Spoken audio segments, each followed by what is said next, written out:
नमस्कार मित्रांनो, अखेर विभावरीने केला देवीसिंगचा कार्यक्रम आणि मनासमोर आणलं त्याचं खरं रूप. तर नक्की काय घडलं, चला तर बघूया.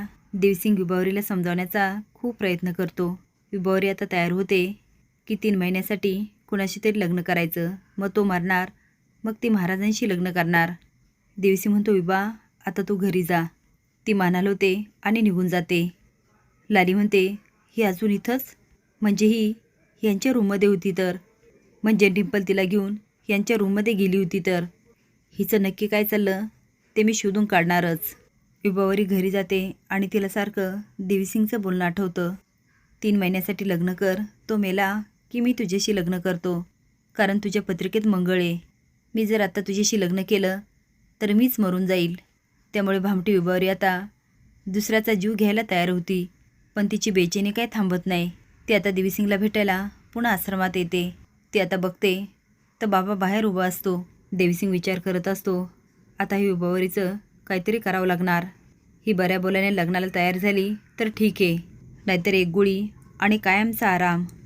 पण तेवढ्यात विभावरी येते, पण देवीसिंगचं काय लक्ष नसतं. ती जाते आणि मागून त्याला मिठी मारते. देवीसिंग दचून मागे बघतो आणि म्हणतो, विभा तू? ती हो बाबा, मला तुमचं म्हणणं पटलंय.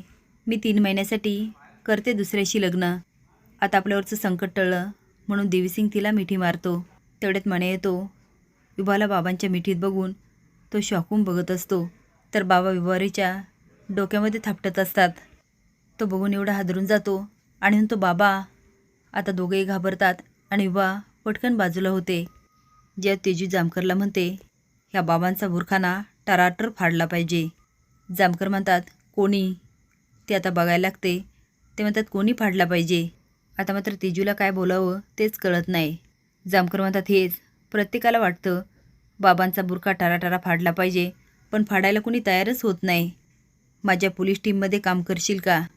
तिला आता काय बोलावं तेच कळत नाही.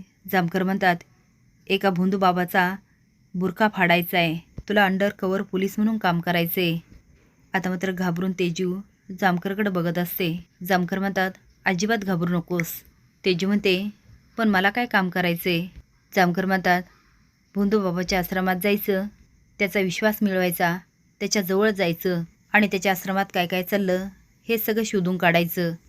हो, पण काम खूप जोखमीचं आहे, यामध्ये जीवही जाऊ शकतो. तेजू आईकडे बघायला लागते. जामकर म्हणतात, तुझ्या आईची अजिबात काळजी करायची नाही. तिच्या आजारपणाचा सगळा खर्च मी करतो.